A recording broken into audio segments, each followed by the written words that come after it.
Om Namo Loe Sarvatrikavarti Ariyantanam. Om Namo Loe Sarvatrikavarti Siddhanam.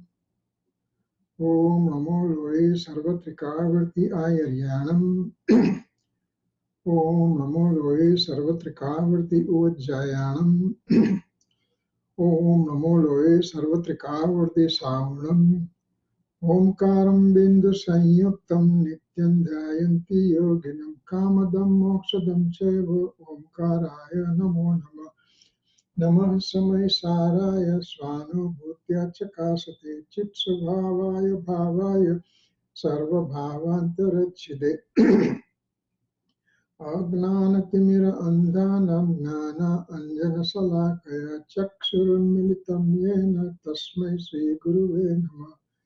Tirthankaro Jagatana Jaivantavarto Omkaranada Jinano Jaivantavarto Jinana Samo Saranasau Jaivantavarto Netirthachara Jagama Jaivantavarto Namo Etirthanayakane Namo Omkaranadane Omkara Sangarotene Namo Te Sri Kunda Kundane Aho Upakara Jinavarano Kundano Dvani Divyano Jina Kunda Dvani Apya Aho Te Guru Kanano Aho Te Bhagavati Matano Dhruva Achalane Anupamagati Pamela Sarve Siddhane Mandika Sutta Kevali Bhasita Asamaya Prabhrata Are Om Ekasuddha Sada Arupi Jnana Darasanamaya Khare Kai Anyate Maru Jari Paramanu Matra Nati Hare Jam Netra Te Maj Jnana Nati Karaka Nati Vedaka Are Jane Jakaram Hoday Nirajara Bandate Maja Mokshane Om Namah Siddhebhyo Om Namah Siddhebhyo Om Sri Suddhatvane Namaha. Jai Janandra. Today is December 6, 2017, Wednesday, and we are continuing our discussion in Samaysar. Give me 1 second, I'll bring my Samaysar over here.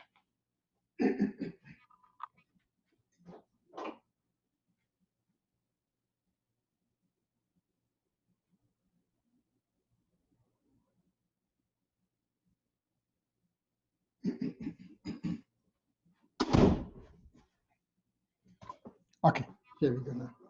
Okay, so we are approaching stanza number 13, and prior to coming to stanza number 13, Acharya Bhagwan gives a couple of Kalash, means a couple of sloks, and those sloks that we are passing through right now. Last time when we met 2 weeks back, we finished the slok number 6. Actually, what happened in slok number 6? That it said that it was showing the nature of the absolute right faith, absolute samyak darshan. So we just went through quite a few things in that one, and we took about little sidetrack also, because Gurudev also he also asked us, he also taught us about those 7 predicaments. And so we realized, we found it out that what is the real nature of the Samyak Darshan. There are lots of confusion going on, even in Jain community at large. You ask, what's the nature of Samyak Darshan? Some people, they wrongly believe that I am born as a Jain. So I have a faith in my omniscient Lord, my holy scripture, and my enlightened monks and true teachers and everything. And so I already have a faith. So now faith is there. And now with my intellect, I understand some of the scriptures. So I have also knowledge. So I have a faith and I have knowledge. So I have a right faith and right knowledge. So I have samyak darshan, samyak jnana. So now what I need to do is to just do the samyak charitra, means right conduct. I mean, I start doing the conduct, and conduct means just to work with the bodily activities, not to give food to the body, not to drink water, and these kind of things to do. And those are the things, plus give the donation, do the worshipping to the temple, and all those things. They think that there's a conduct, and that means right faith, right conduct, right knowledge, and I'm already in the path to the liberation. Samaysar gives the red signal to them and says, everybody has to understand the real nature, what is called Samyak Darshan. And what's the real nature of Samyak Darshan? We are hammering this one for last 2-3 years, and we just said Samyak Darshan means having the faith directed to the eternal soul substance is the right faith.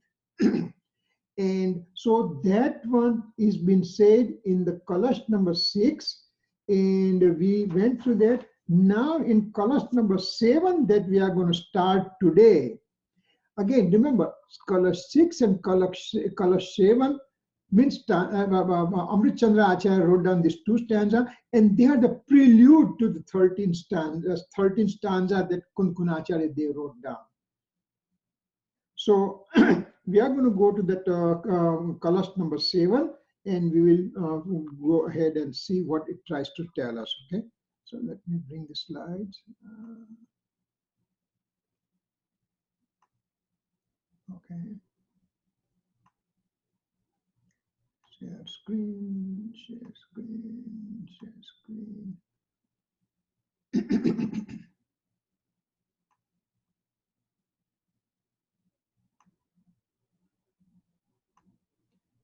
Okay, so this is Kalash number 7. Atah suddhanayayatam pratyek jyotischakastitat navatatvagatatvepi yadekatvam namuchyati. So this is the Sanskrit that Amrit Chandra Acharya wrote down, and we'll just see what he tries to tell in this slok. The word atah tat pratyak jyotischakasti. So what does it say? Jene anubhavta samyak thai che te suddha swarup ne kahe che. Means in this one, in this slok, in this Kalash, remember when we say Kalash, what is a Kalash? Why do we say Kalash over here? At the top of the temple, on the pinnacle, there is a Kalash. And because of this Kalash and Dhaja, both the things are there. And that's why one knows that there's a temple over here. Same thing in the Samaysar is a kind of temple. And Amrit Chandra Acharya wrote down those Kalash, means he just told us that, hey, you know what? You want to know this temple of Samaysar? Then this is over here. So that's why it's called Kalash. So now what it says over here in this Kalash, when I experiences my eternal soul substance, then it's a true nature I'm experiencing, and that's why it is called right faith. Having said that, yade katvam na muchyati means over here, if somebody can have a kind of a doubts, so somebody can say that the liberation occurs only when the soul leaves the transmigration. That is only the time liberation occurs.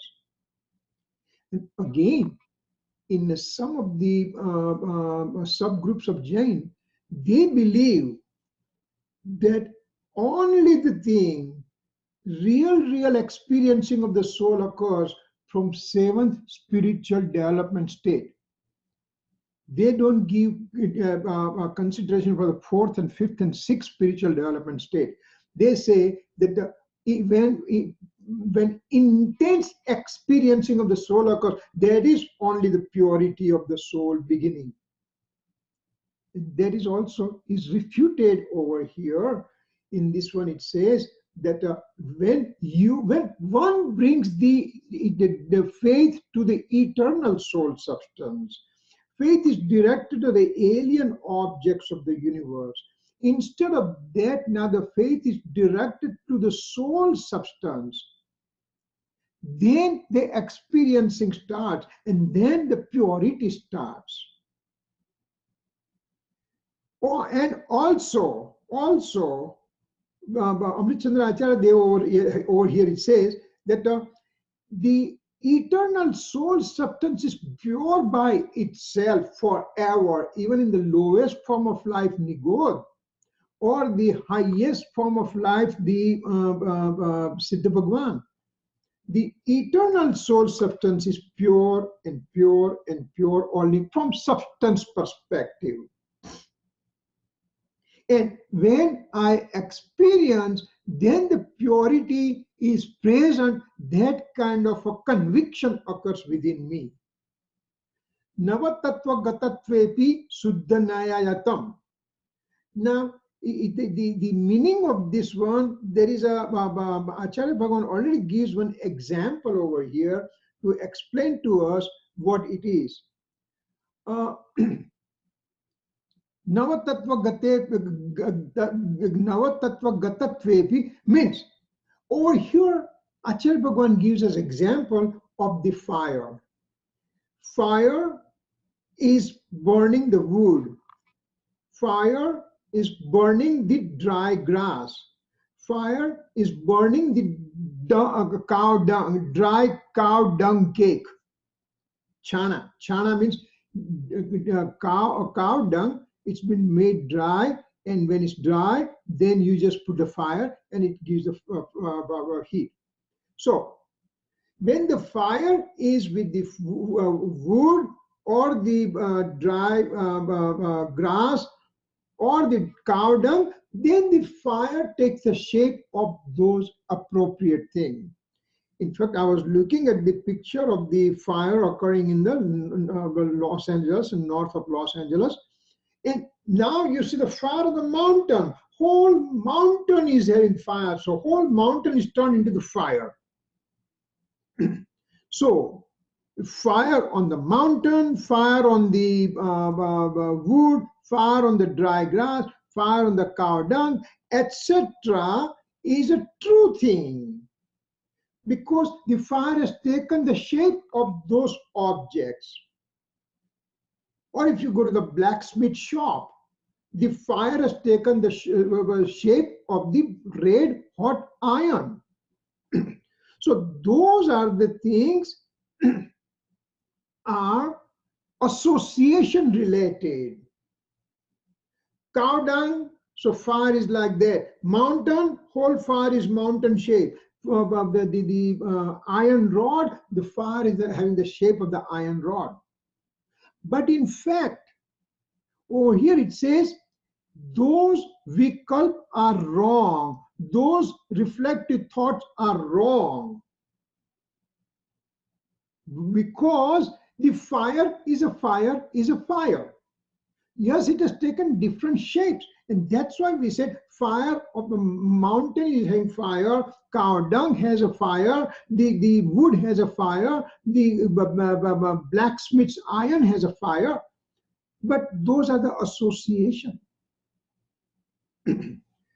So those are the things which are associative things, and that's why you don't have the vision to see the fire in that shape. You separate in your mind that fire is fire, and cow dung and the wood and the iron and the grass, everything is separate. Similarly, over here now it comes to the point that me as a soul has 9 modes of the 9 elements, 9 reals, 9 tattva. out of those 9 tattva, 9 reals, some are pure and some are impure, but it's... Kirit uncle, Yes? no, I didn't understand what you just said about the fire. You're saying that fire takes the shape of the object, right? That Yeah. it's burning. Yeah. That's fine. So fire is different than the actual object. Because mountain is a mountain, right? And fire got the association. That's why mountain looks red hot right now. That But what happens when, like, for example, fire of, I don't know, a piece of wood? Yeah. So the shape of the wood obviously changes to dust, you know, when it's done burning. Not done, but while fire is going on in the wood, that fire looks like a wood shape, right? That's right. This log is there. It logs appears to be the red hot log right now. Or in the blacksmith shop, the iron looks red hot iron. But it is, yeah. But I'm questioning what happens after the fire is over. It's not that shape anymore. No, we are not what we are giving the example of the present state of fire in the wood. Oh, okay, fine. Now I understand. What happens after? Right now, the fire came and a wood is over here, and they both got associated, and that's why I see the red hot wood, or red hot iron, or red hot mountain. So those are the things, or red hot coal right now, for example, you know. So association of the fire is a fire is a fire. Okay. Fire has its own existence. There is a in a what's his name? Banarsi Das wrote down one stanza. I cannot recollect completely right way. Agni sahe ghangat Agni sahe ghangat loha ki sangati pai, means fire is a independent. Fire never gets suffering. But when fire gets associated with the iron, and when that iron becomes red hot, this iron now becomes malleable, and then blacksmith hits with the big hammer, and it brings the shape. So the fire end up getting beating because that fire took the association with the red hot iron. That when iron was not hot, there was no way a blacksmith can do the malleability. But when it becomes red hot rod, then it is malleable. You can make whatever shape you want to make it, and you, a blacksmith, hits with the big hammer. So iron end up getting the beating from the hammer when it took association with the iron. Otherwise, iron was pure by itself. Nobody's going to give the beating to that fire by itself because of the association. So over here it says that association is the one which brings impurity. Association one which brings impurity. And so same way now, after giving that example, Acharya Bhagavan comes back to the soul right away, and he says, in the soul, as a soul substance, which is a pure forever in every living organism, from lowest form of life all the way to Siddha Bhagavan. The soul substance is pure by itself. But in the modes, the 9 types of modifications are occurring. Those 9 modifications, out of which some are pure modifications, some are impure modifications, but as long as they are the modes, those are not the real nature of the eternal soul substance. They are transient transformation only. So what do I have to look for it?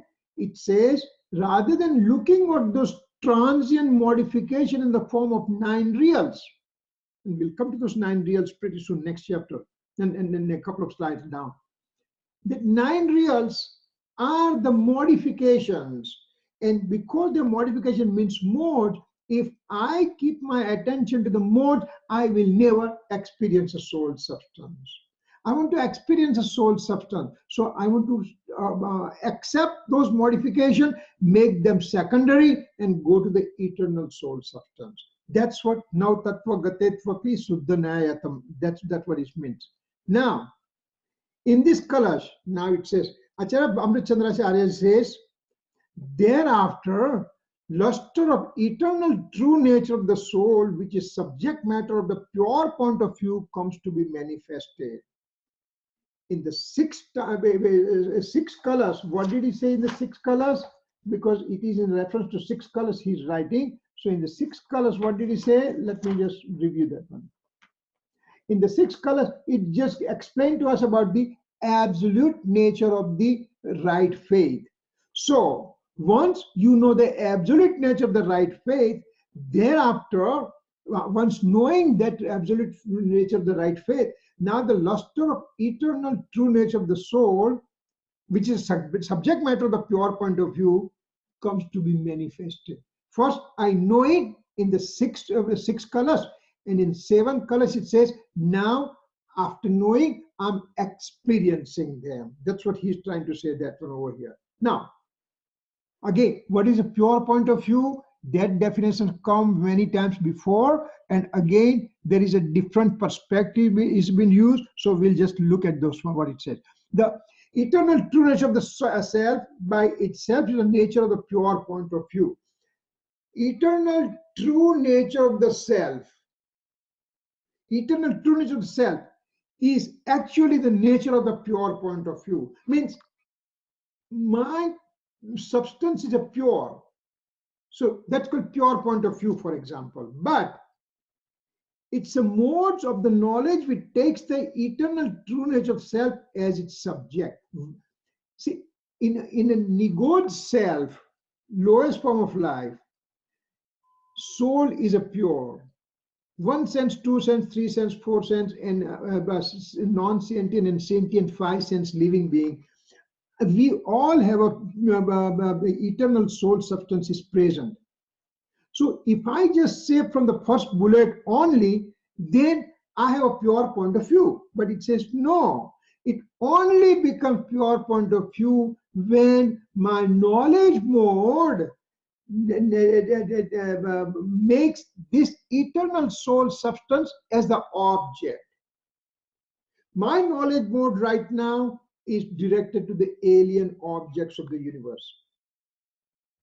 But when my knowledge mode turns around and takes attention to my eternal soul substance, and as a result, my faith is also directed to the eternal soul substance, then it is called pure point of view. So, now how do I come to that point? How do I come to the point of experiencing my soul substance? What it says, once you get the scriptural knowledge, scriptural knowledge means reading the scriptures and everything, that gives comprehensive knowledge, that gives praman gnan, that explains the soul from all the different angles, from soul's substance perspective, or attribute perspective, modal perspective, all those things. It has been explained through the scripture and through the messages by the discourses given by our omniscient Lord and holy monks and our enlightened true teachers. They have given me this comprehensive knowledge. So it has different things like comprehensive knowledge as well as partial point of view included. Now, when I know the soul substance completely means I know it from all the angles. For example, my name, who am I? How am I known? Well, I'm known as a son, as a father, as an uncle, as a nephew, as a grandson, as a grandfather. I'm considered as a physician. I consider as a retired person. I'm Jain. I'm living in Phoenix. I came from India. All those definitions, all those things are there about me. That gives my total nature, who I am completely. Now, you may not be knowing everything about me, who is my father, who is my grandfather, who is my uncle, aunts, and everything. You may not know those things. But if you know all those angles for me, then when we are talking about different cities, I come to New Jersey, I come to New York, and then they say, where are you from? Then I'll just say, I'm from Phoenix. If somebody meets me in Phoenix and say, where are you from? I'll just say, I'm from North Phoenix. Somebody in North Phoenix meets me and say, where are you from? I'll say, I'm on 12th Street. And so it depends what subject, what is the important at that point that you take it into consideration and just say. For example, if I'm in India and somebody says, where are you from? Well, I'm from North 12th Street. What does it mean? It means nothing. So they need to know that where are you from, which country you are from. If I'm in a different state, they want to know which state I'm from. In the same state, which area I am from. In the same area, which street I am from. So different perspectives are to be used. But first thing to know in total everything about the subject is a comprehensive knowledge. And then to make one thing primarily and make everything else secondary. If I'm in the hospital treating patient, then I'm acting as a doctor. If I'm in the temple and I'm worshiping, I'm considered as a Jain. When I'm with my grandkids, I'm acting as a grandpa. So those are the things we have to understand. And that's what it says, that complete comprehensive knowledge includes everything about the subject and also partial point of view. That's included. What about the soul? To know the soul completely, that this is a soul substance, eternal soul substance. It has a knowledge attribute, faith attribute, conduct attribute, eternal existence attribute, substancehood attribute, objectivity. All those infinite attributes are present within me, and each and every attribute at a given time makes one mode. So I have a knowledge mode, I have a faith mode, I have conduct mode, etc., etc., etc., etc. So that is called comprehensive knowledge about the soul. Now let's say that I'm talking about modification aspect only, from modal aspect only. Then I say, I have a knowledge mode within me doing this kind of activity right now. Or I'm taking the view of eternal soul substance, then I make everything else secondary and I just say I'm the eternal soul substance. So scriptural knowledge gives me comprehensive knowledge to start with. Then in this comprehensive knowledge, pure point of view is one of the division, because comprehensive knowledge includes multiple partial points of view. For example, in my existence, multiple entities are there. I'm a father, I'm son, I'm grandpa, I'm grandson, I'm a uncle, I'm nephew. All those things are within me. But now when you make one partial point of view dominant, the rest becomes secondary. They don't disappear, but they become secondary. I'm talking to my brother, I'll be talking to him as my brother. I'm talking to son, I'll be talking as, at that time, my capacity will be father. I'm talking to my grandchild, my capacity will be as a grandfather. So those are partial point of views are present within me. So that comprehensive knowledge completely encompasses my existence in total, plus also it just makes the understanding of each and every partial point of view. Same way in the soul also, that we know the nature of the soul completely, and after knowing nature of the soul completely, we also know that what is a modal point of view, what's a substantial point of view, what's a pure point of view, what's an eternal soul substance, faith means, and all those things means they're partial point of views. So once I have those kind of things, then partial point of view accepts the only eternal true nature of the self as it is a subject matter. Now, not partial, this is a pure point of view. Pure point of view. Pure point of view is one of the division of the multiple partial point of view, multiple nai and everything, out of which Suddha nai is a pure point of view that only directs attention to the eternal soul substance and makes everything else secondary. They are there, no denial about it, but they are made secondary.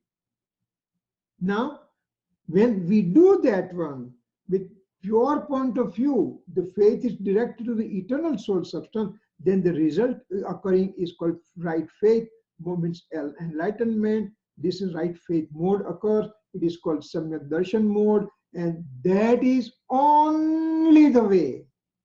That is only the way one can obtain Samyak Darshan. In the 13th stanza, beginning it will come. That there is no other way to get Samyak Darshan except this kind of thing in which to experience the soul substance. That is your Samyak Darshan. In this mode, the eternal soul substance does not come, only conviction is felt. Now, remember that the picture of the peacock that we have gone through at great length in the 6th and 7th stanza, that here is a peacock, and here on my knowledge mode, the peacock gets illuminated in my knowledge mode. Peacock is over here, and my peacock's image is getting illuminated in the knowledge mode, and knowledge mode knows that illumination. Knowledge mode does not know this peacock. Peacock is peacock. Peacock does not come into the soul's knowledge mode. Peacock remains over here, and its illumination occurs in the knowledge mode, and I end up knowing that knowledge mode with the peacock's illumination. So I did not know the peacock, but I knew its image. Similarly, the eternal soul substance is eternal soul substance is over here. Eternal soul substance gives its illumination in the knowledge mode. Eternal soul substance remains over here. Illumination occurs over here, and knowledge mode felt that illumination of the eternal soul substance, and that is called conviction. That's called conviction. So remember, I mean, we are making divisions in the undivided soul substance. And we are trying to we are trying to understand by making this division that, you know, there is a soul substance over here, and there's a more knowledge more over here, and the illumination occurs. This is for our understanding. If we just consider soul as a unique and indivisible thing, there are no divisions within. But as we see in the 8th stanza, Samaysar 8th stanza, that it said that what does it say? The 8th stanza, I recite every day, but when I have to talk from the middle of it, I can't remember that one. 6, 7, and 8. Isn't that Bhutartha? Yes. Bhasha anarya vinana samajavi shakaya anaryane vyavahara varna paramarthano upadesa ema asakya. Means, in the barbarian guy, anything to explain, you to talk to in his language only. He doesn't understand sophisticated language. When we gave that example of the two learned people were arguing, and one said I'm better, and the other says I'm better, and they were arguing, and then they said let's try to settle the issue by third party. So they catch hold of a shepherd who was taking care of his animals in the jungle, and say, hey, come here and just settle the issue. And the guy said, why me? They say, no, you have to do it. So the first guy, he spoke all the Sanskrit slok, and he kept on speaking, and this guy has no concept what he's talking, because that is not his language. The second Pandit's time came, and he said one sentence: Swasti means God bless you, basically. So the shepherd understood that language very well because it was told in his own language, and that's why he understood. Similarly, us people, we have never experienced eternal soul substance in the indivisible fashion. And so we always know by divisional aspect only. So we have been explaining divisional form, that there is a eternal soul substance is here and knowledge mode is here, and eternal soul substance gives the illumination, the knowledge mode, and then knowledge mode end up. These divisions are, we have been explained with these divisions. But the intent of the Acharya Bhagwan, when he does this divisional aspect of explanation, his intention is that we understand in the divisional aspect and we put it into our heart in the indivisible pattern. So when we just say soul substance is here and mode is over, no, they are not two separate events.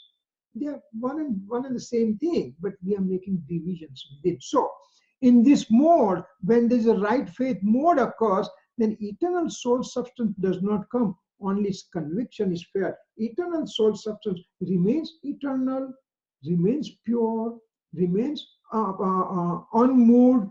It remains the same all the time. Only the thing, its conviction is felt in my knowledge mode. Now, I also have the same thing happening. You also have the same thing happening. Then why you and me, we don't have a Samyak Darshan? Because soul is a pure and soul is illuminating in my knowledge mode, and I'm not experiencing that one. How do I know? How can you say that that person has a Samyak Darshan and I don't have it? Because when this soul substance get experience in this mode, and when I bring my attention to that one, then conviction occurs, and with that conviction, I also feel super sensuous bliss along with that. So having bliss with this experience, that is called real conviction. I do have every day, every moment, soul substance getting illuminated, but my faith is directed to the eternal, to the alien objects of the universe. And because of that thing, I don't experience the bliss, and that's why I don't have conviction. So what is the trademark of Samyak Darshan, or this conviction? Means to have super sensuous bliss.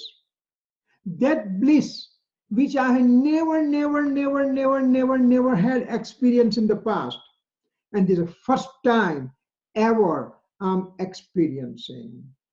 Something unique is happening. Kirit uncle? Yeah. I have a question. It's kind of like a weird question, but maybe it will be instructive. Is it possible that the Samyak Darshan Paryay comes, but my Laksh at that same Samay is still on Par, and I kind of miss the train? Is that possible? Well, number one, it's not a weird question, number one. And the answer to the question, basically, when we say Samyak Darshan, means the faith is directed to the self. If the faith is directed to the alien objects, means it is called Mithya Darshan. It's called wrong faith. So when the faith comes to the eternal soul substance, then that modification, that Parya is called Samyak Darshan Parya, in which there is an experience and there is a bliss experience, you know. So once the faith is not to myself, that means there is no Samyak Darshan. But if we paraphrase your question a little different way, that soul's knowledge is function is to know the self and the alien objects. Swa par prakashak. Knowledge knows the self, knowledge knows the alien objects. Now, when the knowledge knows the alien objects in transmigratory soul, knowledge knows the alien objects, then what happens? There is always associated inclination of attachment, means associated with rag. So, when I am directing my attention to the alien object, for example, let's say, this is a phone, right? This is a phone. Now, when I know it, I say, there's a screen over here. On the back, it's a gold back is there. There's a Apple logo is there over here. There's a camera over here. And all those things I know by divisional way in my mode. Actually, all these things are indivisible in this form. So on indivisible object also to know with the divisional aspect in my mode, that means it is producing inclination of attachment, means it produces rag, and when there is a rag, there is no experiencing of the soul felt. Means when I'm putting my attention to the alien objects of the universe, that means it is rag, and when there is rag, that means that's called a deluded state. That means I'm away from my eternal state. My mode can have only two forms. It could be pure form or deluded form.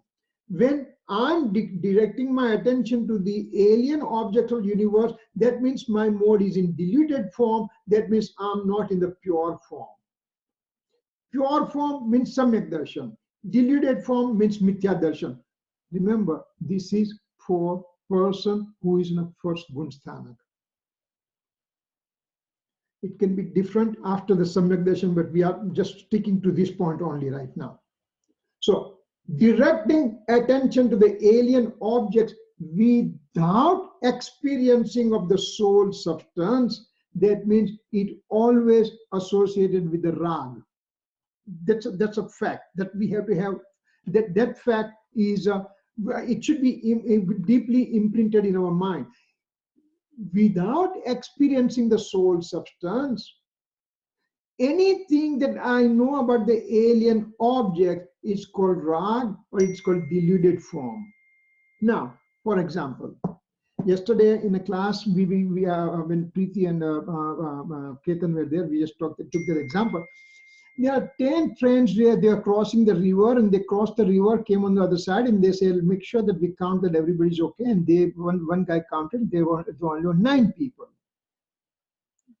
Hey, one guy is missing. So somebody said, oh, you're making mistake, let me count. He also counted as 9. Third one counted, everybody counted, 9 only. So they don't know who is missing, but somebody is missing. So they started crying. So one wise person was going and says, what's wrong? Then they said, we are 10, we are crossing the river, and now we are only 9. So wise man says, okay, stand over here, let me count. 1, 2, 3, 4, 5, 6, 7, 8, 9. You guys are 10. Wait a second, how did I count 9 only? Because he counted everybody except himself. In my faith directed to the alien object, I know everything about universe except myself. And that is called wrong faith. I can just say right now, I'm not Ketan, I'm not Preeti, I'm not Kirit, I'm not Jitu, I'm not Vibhuti, I'm not this, I'm not. I can give the whole world, but then somebody can say, who are you then? Well, I don't know that part.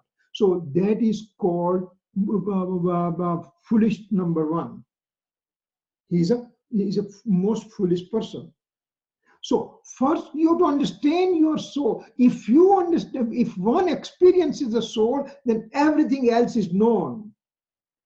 Remember, we have taken these 6, 7, 8, 9, 10 stanzas of the Samaysar. That when you experience your soul, that means you already understood 12 canons, original 12 canons. I have not studied 12 canons. How do I know those things?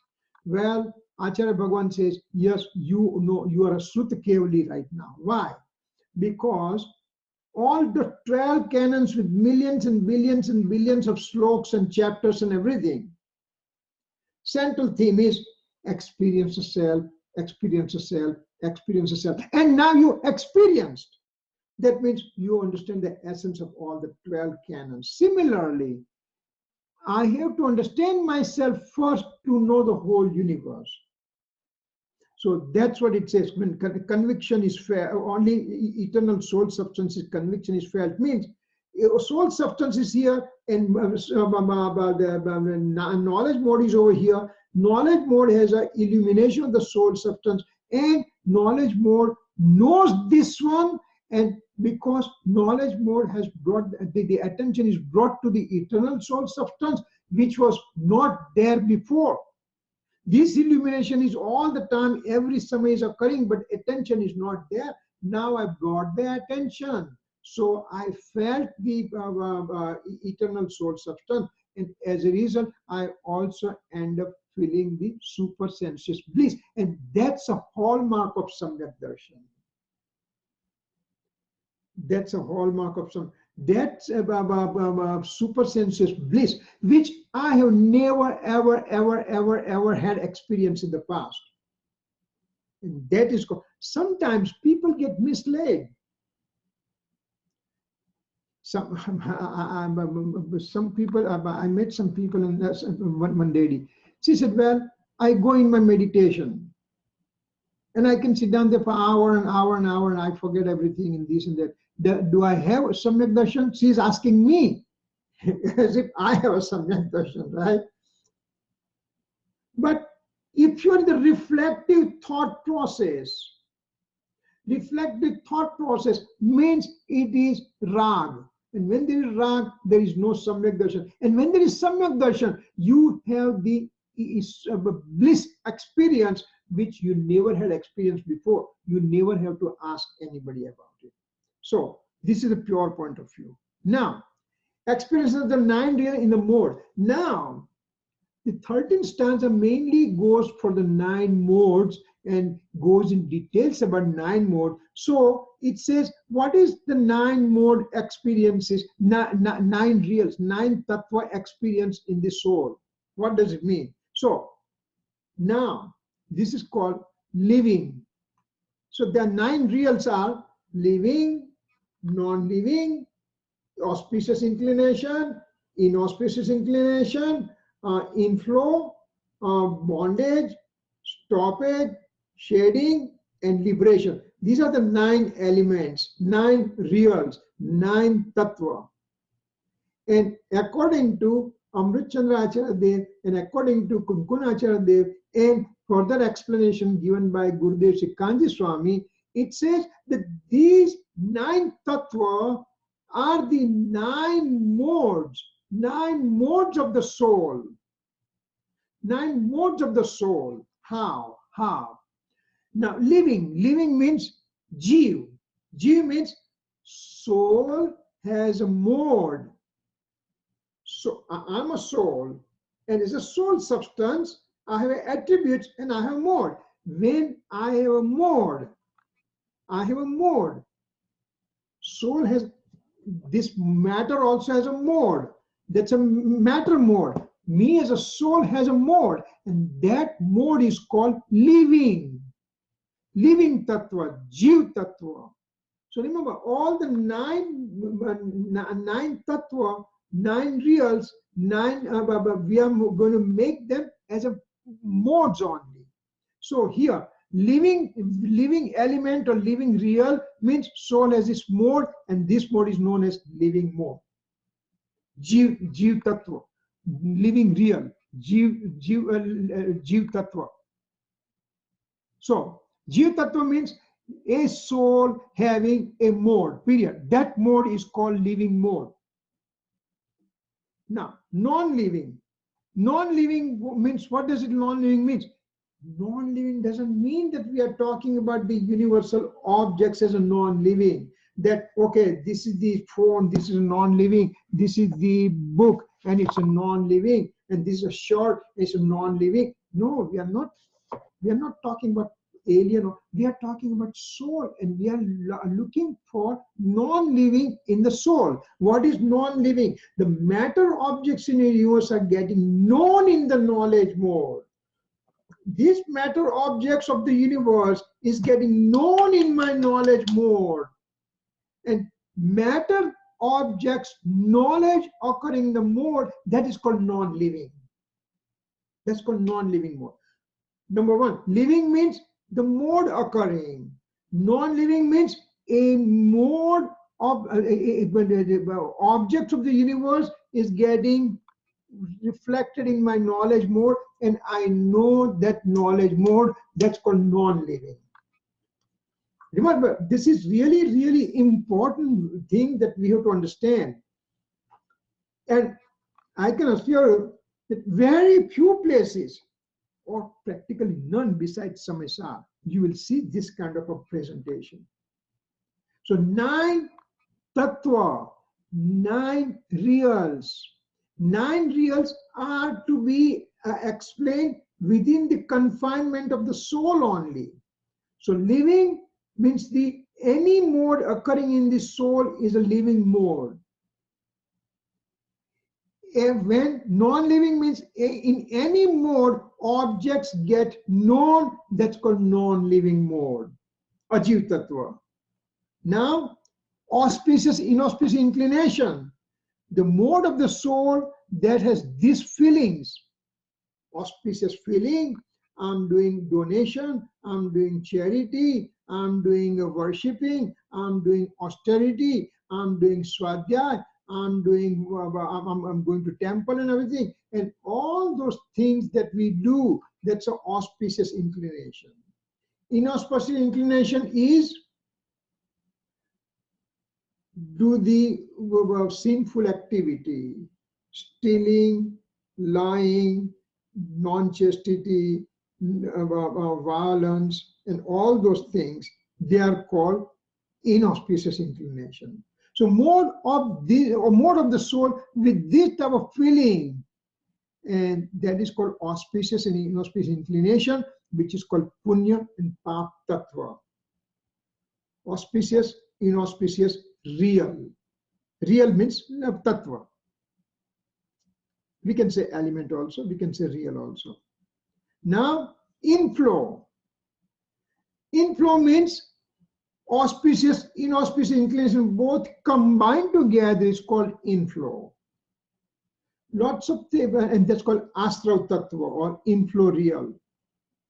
In Tattvat Sutra, when we studied that one, then they don't include this auspicious, inauspicious inclination. They just give the astral tattva, and auspicious, inauspicious inclinations are included in that one. So these two are not separately mentioned. So when we make 2 to be separately mentioned, then it becomes 9 reals. And when we include them in the astral tattva only, then it becomes 7 reals. So it depends what perspective you want to use it. Over here in Samaysar, they're using Kunkunacharya, they're using the 9 reals. So inflow of auspicious and inauspicious inclination combined together is called inflow element, inflow real. Then stoppage and shading. Stoppage and shading means samvar and nirjara. Means what? Beginning of purity is a samvar, and increase in the purity is called nirjara. Now, this is very important thing to understand. Anybody, you go out and you make a phone call or you write to the blog and just ask people to explain to you, you just say, what is a stoppage? What is samvar means? What is nirjara means? 9 out of 10 will say samvar means stoppage of karma, and nirjara means shading of karma. Nobody is going to give it 9 out of 10 will give that definition. Maybe 1 or less than 1 will just say stoppage means purity, beginning of purity of the soul, and Nirjara means increase in the purity of the soul. Remember, whenever we talk, in fact, we have to mold ourselves in such a way that our talk also comes out that way. So even in the sleep, somebody wakes you up and says, tell me about the stoppage, what the stoppage means. Then you will just say beginning of purity and go back to sleep. So that should be our motto. That should be our base. That should be our thing. Because nothing we should go out of soul and then present anything.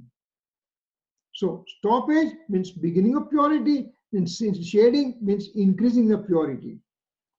And so they are called Samvar and Nirjara Tattva, stoppage and shading reals.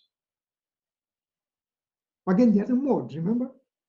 And last one is liberation, means moksha, means complete purity of the soul. That is liberation real, and that's called moksha tattva. So, Jeev, my own mode is a Jeev, living. A Jeev means knowing any objects of a universal object to know, it's a Jeev mode. Pap and punya means auspicious, inauspicious inclination. And then inflow means auspicious, inauspicious inclination combined together, that mode.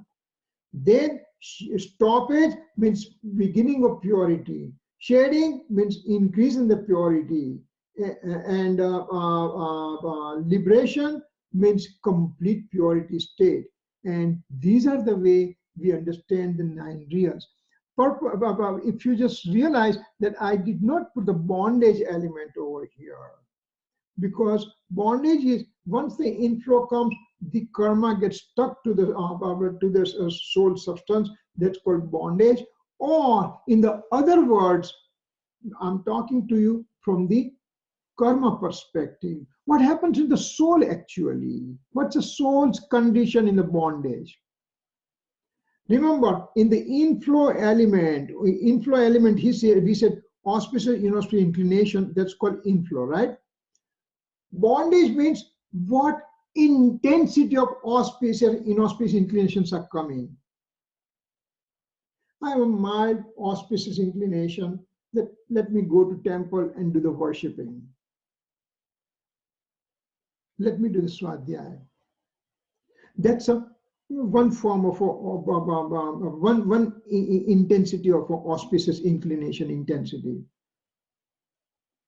Mahavir, 2 lives before he became Mahavir, he had an intense desire, intense feeling that I'm nearer to my liberation. I'll be liberated soon in next 2 lives onwards. But along with me, why everybody else should not get liberated? That kind of intense, auspicious thought, it came to him. And that's why he bonded Tirthankar Nam Karma. That's an intense intensity of auspiciousness.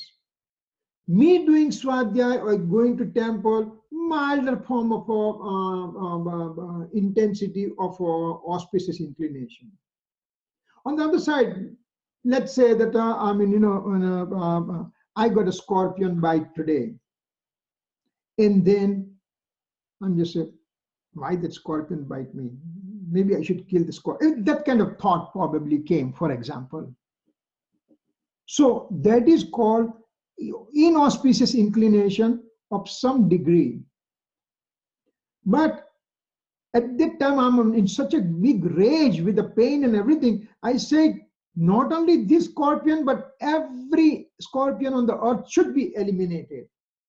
I have that kind of feeling, for example. That feeling only. I have not done any act at all. But that kind of feeling, that means I have an intense form of inauspicious inclination. So, intensity of auspiciousness or intensity of inauspiciousness, that's called bondage. Okay? So that's what, that's why purposefully we did not put, because Gurudev also had not put it in, but this is what it is, bondage means. So this is the way we have to understand 9 reals. So living and non-living are meant for knowing purpose.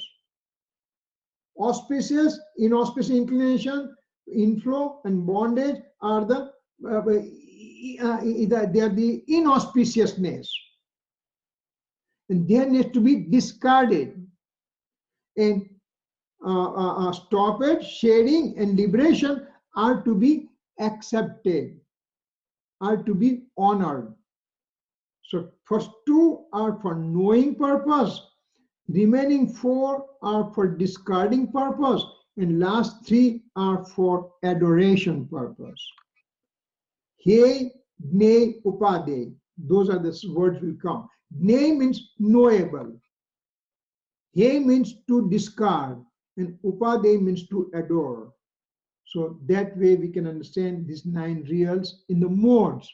Now, what? Kirit uncle. Yes, please. Auspicious is to be just discard? Auspicious is what? I'm sorry. You said that there's 3 things to. Yes. First two, I mean, no, living and the first, yeah, living, non-living is to know. Yeah. And then auspicious is to discard also? Yes, yes, yes. Now, remember, it depends from what perspective you're talking. Oh, yeah, because it's far, it's not swa. Okay. Yeah, because even auspiciousness is my mode, and it's called impure mode because it occurs because there's a karma fruition on the other side. And so I directed my attention to karma fruition, and that's why. So that's auspiciousness. Right now, in our state over here, we possibly can do 3 things. I can be in the pure nature of the soul, means samyak darshan, or engrossment, which I'm not, I don't have it. So now I need 2 options, auspicious and inauspicious inclination. So out of these 2, if I say auspicious to be discarded, that means only inauspicious. Do I want to do the inauspicious things? No religion will say that you do the bad things. No, forget about Jainism. You go in all over world, and any philosophy you take it, nobody says you do bad. Do good, that's what they will say. Jainism says you don't do bad, but when you're doing good, you should not take credit, and it should just occur naturally to me. For example, in the morning when I wake up, and every day I wake up, first thing I automatically will do is Namokar mantra. Now, when my grandkids come to spend night, when they wake up, I say, Ria, Sahana, make sure, did you do Namantam? Oh, Dada, I forgot. Okay, let's do it. So now they need to be told. But to me, it has become second nature. So now, every day in the morning when I come to kitchen after getting ready and everything, Vibhuti, I woke up and I did Namokar mantra, okay? Vibhuti, I woke up and I did Namokar mantra, okay? If I keep on telling that every day, she's going to say, hey, do you have any loose screw in the mind, or what's happening to you? So what? You are doing every day. It's natural for you. So auspicious inclination also should occur in natural fashion. You don't have to take credit for it. Oh, I did upvas today. So what a big deal. You did. That's good. You don't have to go and announce all over the world that, hey, you know what, I did upvas. So Mahavir did upvas for so many days and so many months and everything. Forget about Mahavir. Let's take the snake who goes to hibernation in the winter time. The squirrel goes to hibernation in winter time. They remain underground for 6 months, no food and no drink. So when the springtime they come, we should just make their big occasion, and we should celebrate their coming, because now they are going to break their fast after 6 months. So that's not important. So things what you do routinely, you don't take credit for it. Routine auspiciousness, you don't take credit. You just keep on doing it. That's it. So that's what it means. When I take credit for those kind of things, that needs to be discarded. Number one. Second thing also, auspiciousness to be discarded in view of eternal soul substance. I want to go here, and for that, both these guys are bondage to me. Both these guys are inflow for me. Both these guys are deluded form for me. So I need to have them ultimately discarded. Means I keep on doing it, but I stop taking credit for that thing when I'm experiencing myself. That's what it means. Make sense? Preeti? Yep, I got it. Thank you. I just made it mute so I didn't disturb you. No, I know. Okay, I got it. Thank you. Now, now again, Acharya Bhagavan says, we are going to experience the soul substance. So what it says, all the 9 real means the change is perceived in the mode of the soul. This is the central point he's trying to convey to us, that all the 9 real means the change is perceived in the mode of the soul. So we are giving modal point of view importance over here. Means substantial point of view is made secondary in this bullet. Especially it is telling us that it's the modal point of view, because in the modes 9 reals are experienced. No substance, be it's a self or alien, do come in the mode. If there's a peacock over here, peacock doesn't come in my knowledge mode. If it is an eternal soul substance over here, it doesn't come in my mode over here. Their reflection is felt in my knowledge mode. Actual substance do not enter into the mode. Mode only experiences the illumination of the self or illumination of the alien object. Actually, those substances, they do not come into the mode. Simply their existence is felt in the mode. Since only their illumination is felt in the mode. Illumination is getting known in the mode. Subject matter of the pure point of view is, now they are coming back to subject pure point of view, means to extract the eternal true nature of the soul hidden in this 9 real occurring in the mode. Now we are inching toward the 13th stanza. What it says, that bhutartha thi janela jiva ajiva vadi punya papane asrava samvarne jara bandha mokshate samyaktvache. Means it says in the 13th stanza, and this is a prelude as we said, to extract the eternal nature hidden in these 9 reals.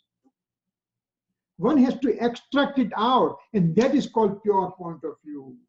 Knowing the 9 real means nothing over here. To know the 9 real, to start with, you know it. But once you know it, then you extract out the eternal soul substance from there. For example, if I'm being told, I went to, let's say, story-wise, I went to Bhagwan and said, hey, listen, I want to find the soul substance. Where can I go to? So Bhagwan said, go to the cosmic space. You'll find this soul substance. Now I went to the cosmic space. I went all over the cosmic space, from upper world to the middle world to the lower world and everything. And I'm confused. I see so many things and I don't know what is what. I see this matter over here. I see the living creature walking, and I don't know what is what. So I went to the Bhagwan and said, you know what, just make it somewhat easier. I mean, this is not easy for me to find it out. Then he'll say, go to the living person. Our soul is hidden in that. So now I catch hold of the living guy and I say, okay, you are the living guy. I catch hold of him. But then where is the living? Where is the, is it in the nail? Is it in the hand? Is it in the face? Where is it? I don't know. So I went again and said, find it. I don't understand where it is. So he said, wherever there is a rag and dvesh occurring, there is a soul there. So now I came to the living being and I try to find it out what he's doing, and he's doing auspicious, inauspicious inclination. And I try to look for those auspicious, inauspicious inclination. Still I can't find it. So again I went and he says, Lord says, within that mode of auspicious, inauspicious inclination, there is also presence of eternal soul substance hidden there, and you catch hold of that. So that's what I have to do it. So over here it says, extract the eternal true nature of the soul hidden in these 9 reals, in this mode. Modes are there, and you have to find it out. With that mode, you find it out where is the soul substance hiding, and you catch hold of that. 4th, 5th, and 6th spiritual development state occurs in the mode. 4th spiritual development state, 4th Gunsthanak, 5th Gunsthanak, 6th Gunsthanak occurs in this mode, in the modes. Means this 9 reals that we talked about, these 9 reals are present in the 4th, 5th, and 6th spiritual development state. Of course, it's present within us also. But now I want to find the eternal soul substance. So 4th, 5th, and 6th Gunsthanak, there is a mode, and in that mode, if I really go and look into it, then there is a presence of eternal soul substance hidden there. It's very easy to find that one out. In me right now, in a Mithyatva Gunsthanak, it's difficult to find it out, difficult to dissect it out. But here, 4th, 5th, 6th spiritual development state, I can find it out in the mode. Now, this other concept they are throwing, and we already have seen that concept in the 12th stanza in Samaysar, that the modes occurring in the 4th, 5th, and 6th spiritual development state is called Tirth. Tirth means path to liberation, or it's called Moksha Marg. Remember, we said Tirth and Tirth Phal in a 12th stanza, means in the 4th, 5th, and 6th spiritual development state, they are called purity has started, and purity is now increasing, and that is the path to liberation. That is also called Tirth. The 2 kinds of Tirth are called. Tirth is a pilgrimage place also. In general vernacular language, Tirth means pilgrimage place. So this is the Tirth, means path to liberation. The ultimate liberation is known as Tirtha Phal. 4th, 5th, and 6th spiritual development state means purity has started, purity is increasing, impurity is decreasing, and when this impurity going down and purity going up, that is called spiritual development state, and that is called path to liberation. And once I completely remove my impurity totally, and now I absolutely get a complete purity, and that is called moksha, means it is called fruition of the path to liberation. So Tirtha Phal, again this thing has come in our 12th stanza, but we won't spend much time there. Both are occurring in the mode. Remember, the Tirth is also, it means path to liberation, that is occurring in the mode, because 4th, 5th, and 6th are modes. And Tirtha Phal, moksha, means 13 Gunsthanak, and for 14 and beyond, they are called complete purity, but that is also in the mode.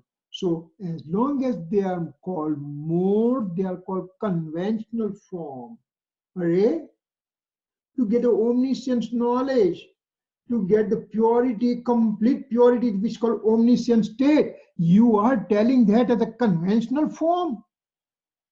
Samaysar says, yes, we will call them as a conventional form. Because, why conventional form? Number 1, from a given mode, any given mode, new mode cannot occur. This mode arises and disintegrates, and gone.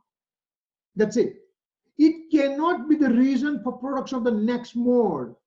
One mode is originated, disintegrated, gone forever. So it cannot produce another mode. And it remains transiently. Its nature is not the eternal. And that's why they are called conventional form.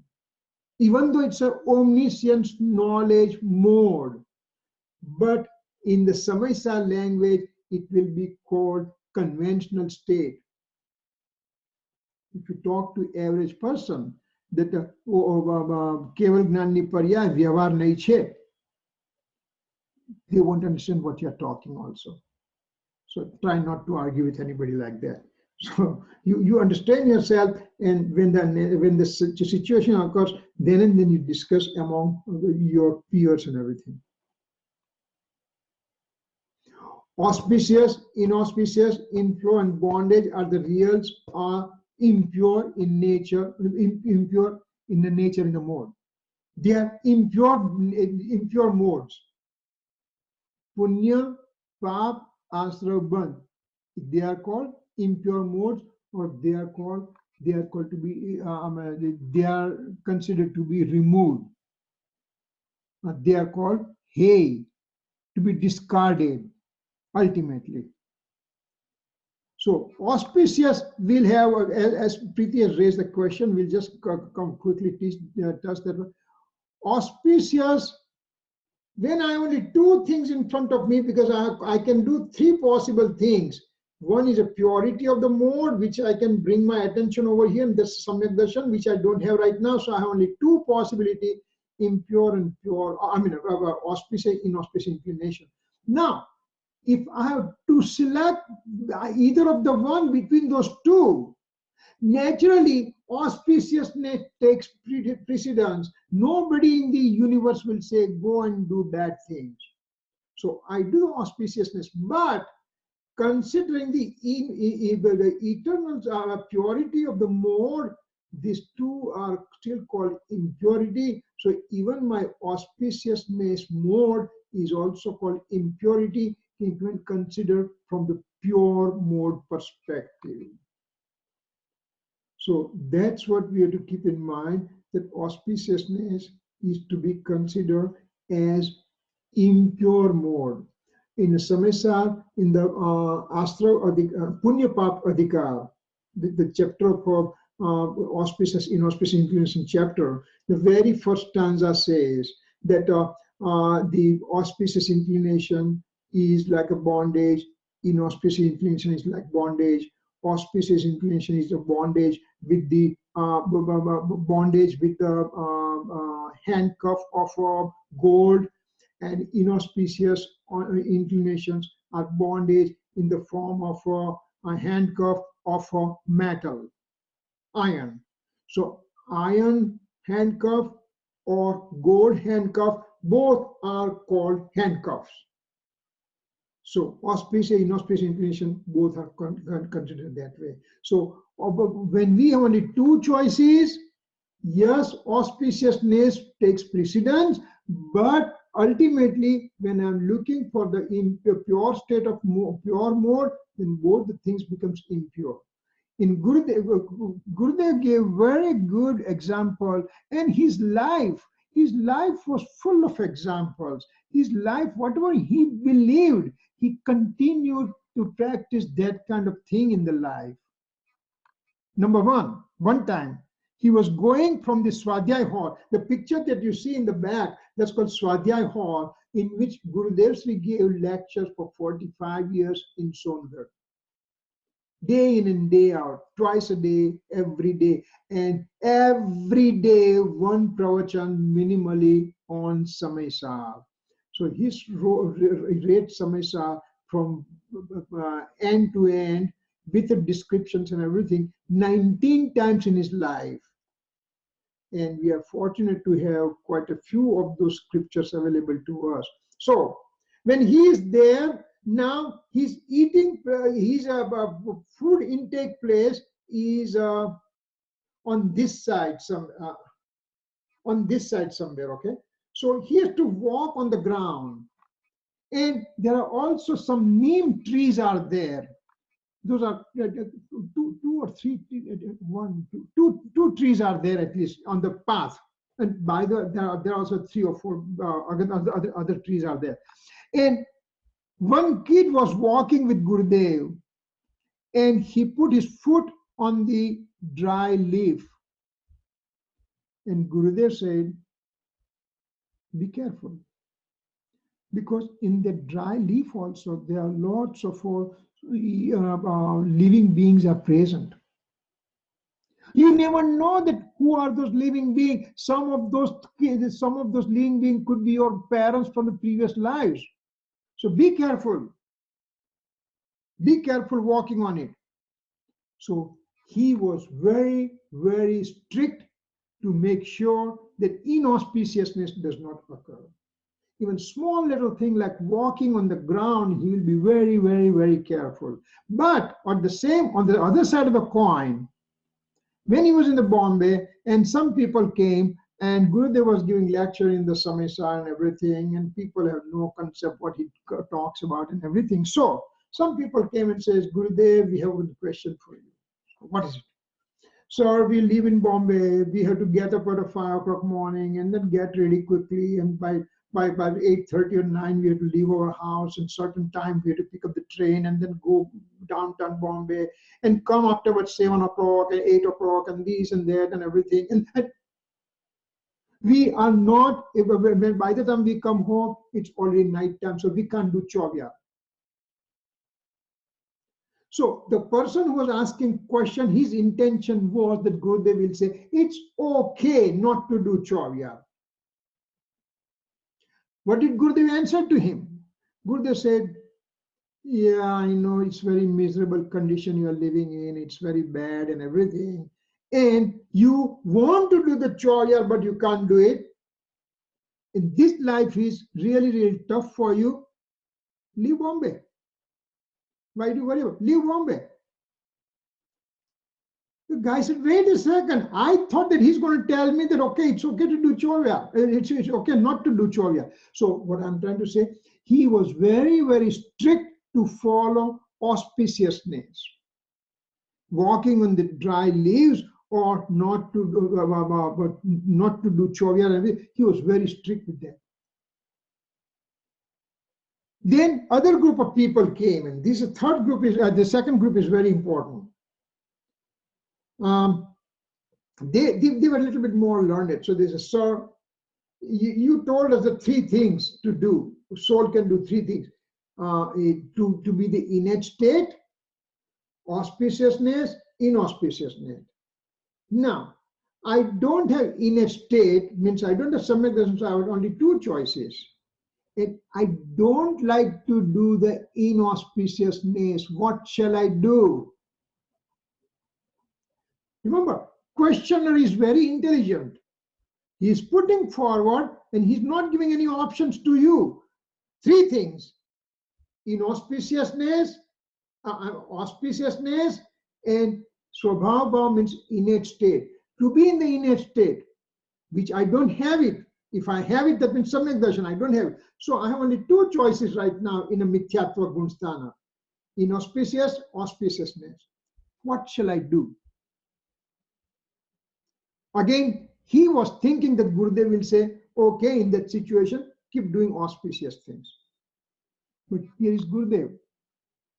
He, even regular life or regular conversation, he is always, his whole system is full of knowledge and full of convictions and everything.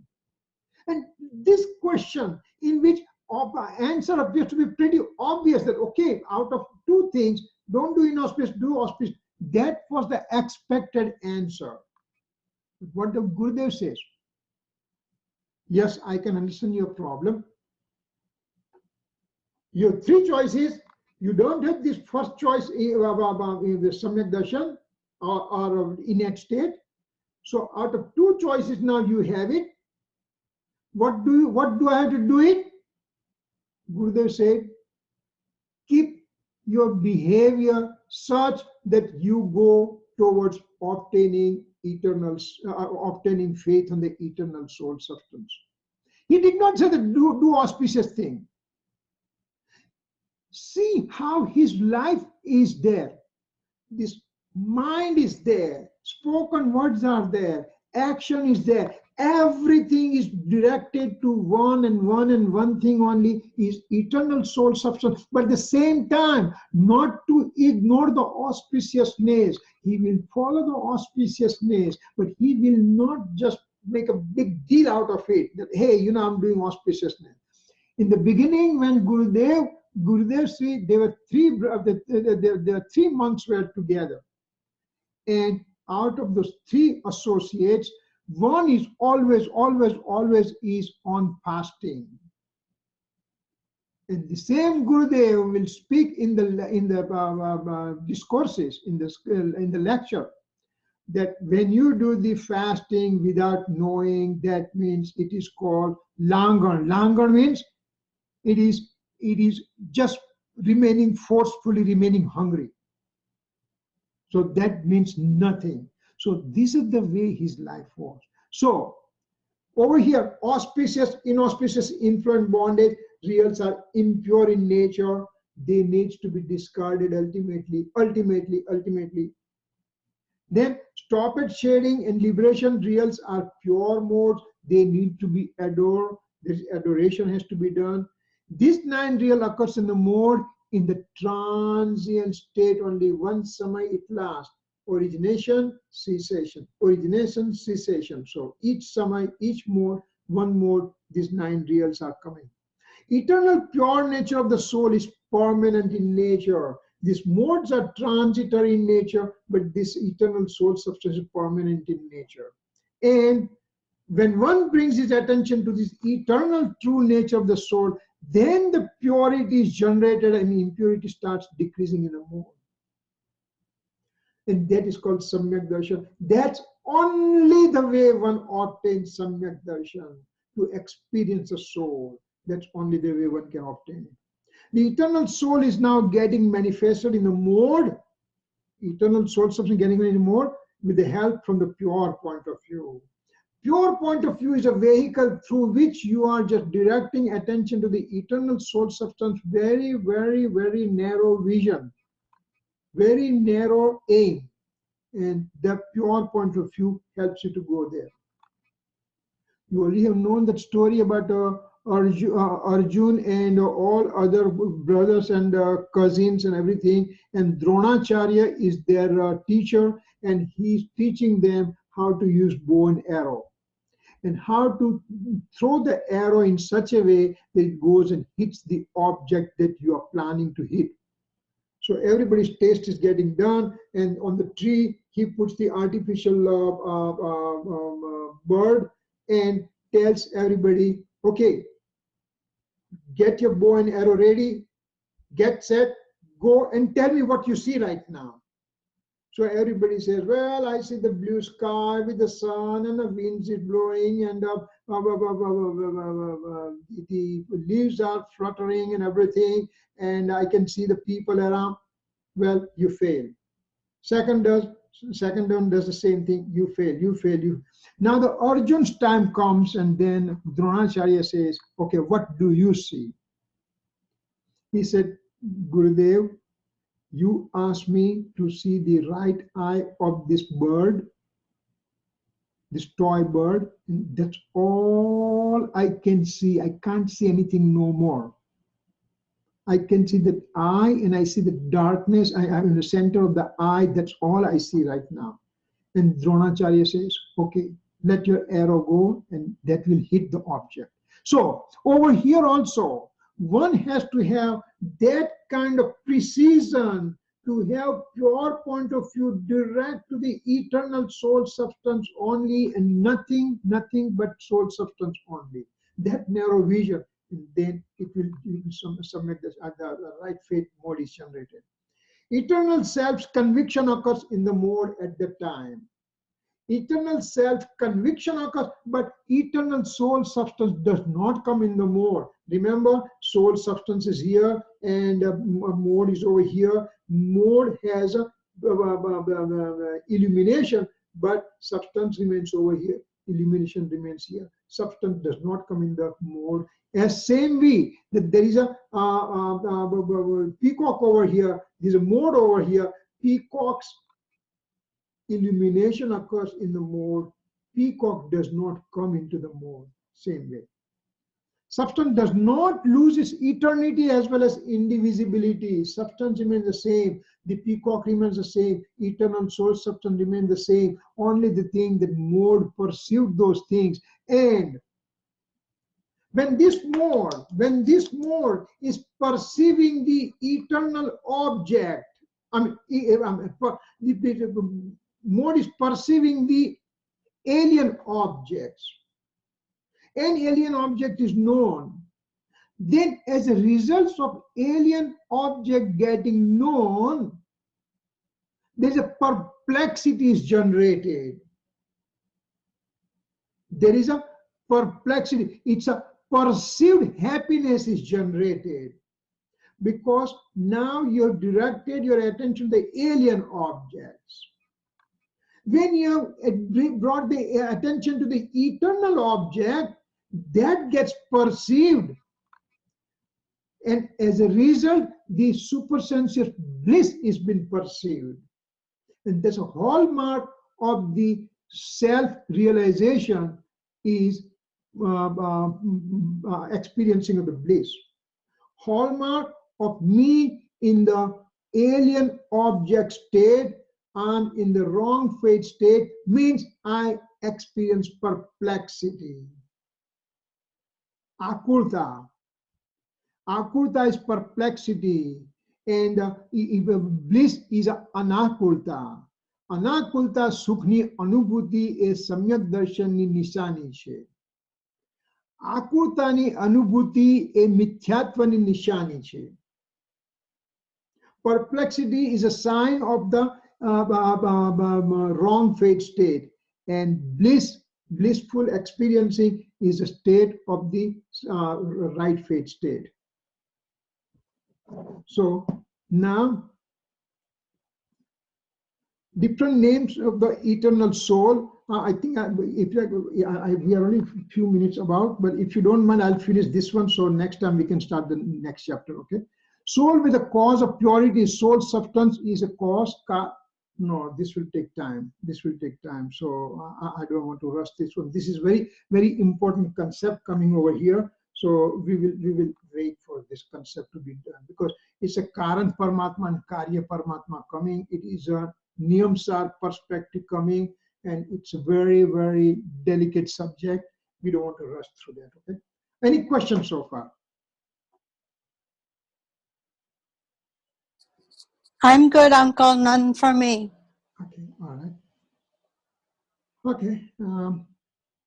If there is no question, then we may do the closing right now. Okay. All right. जावाणी के ज्ञान से सूझे लोकालोक सोवाणी मस्तक नमो सदा देत हूँ 9 times Namo Kamantra.